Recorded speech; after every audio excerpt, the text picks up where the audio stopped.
bakit ko daw ginagawang reels ang aking long form video. Kasi nakikita niya, may upload ako sa long form video dito sa What's on Your Mind, mayroon ding akong upload dito sa reels. So ganito yan, i-explain ko.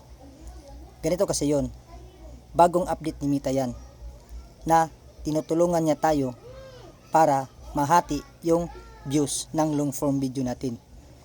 Kasi guys, kadalasan kasi kapag nag-upload tayo ng long form video ay kunti lang ang manonood kaysa dito sa reels. Kapag sa reels kasi tayo nag-upload ay mas marami ang views. Kaya ganito ang ginawa ni Mita. Tingnan nyo. Try creating a reel from your video. Una guys, get discovered. Use your reel as a trailer so people can discover and watch your full video. So di ba, ang ibig sabihin niyan guys, yung video mo na full video na makita nila doon sa reels na in-upload mo, kapag nakulangan sila doon ay pwede nilang puntahan yung long form video mo at ituloy nila ang pagpapanood.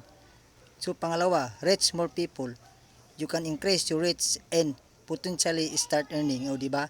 Nakakatulong na sa reach natin doon sa ating performance na tataas siya. Tapos pwede pa tayong magkaroon ng income sa dalawa. Save time. May oras pa tayong ma-save at malaking oras din ang ma-save natin dahil sa bagong platform ni Facebook. So nasa iyo niya guys kung gagawin nyo, susundin nyo, or nasa inyo pa rin ang decision. So yan lang ang ma-share ko sa inyo guys. Try nyo, wala namang mawawala at hindi naman kayo magkakaroon ng violation yan. At isa pa guys, nasa iyo lang naman yan. Choices nyo yan kung gagawin nyo or hindi. Nasa inyo pa rin ang desisyon. Pero kung gusto nyo talagang madagdagan ang views na inyong long form video, ay dapat gawin nyo na. Ako na ang nagsuggest sa inyo. Hindi naman yan bawal at hindi kayo magkakabayulisyon. Kasi si Miss Mita na mismo ang nagbigay ng authorization para i-post natin yung short video na galing sa long form video dito sa reels.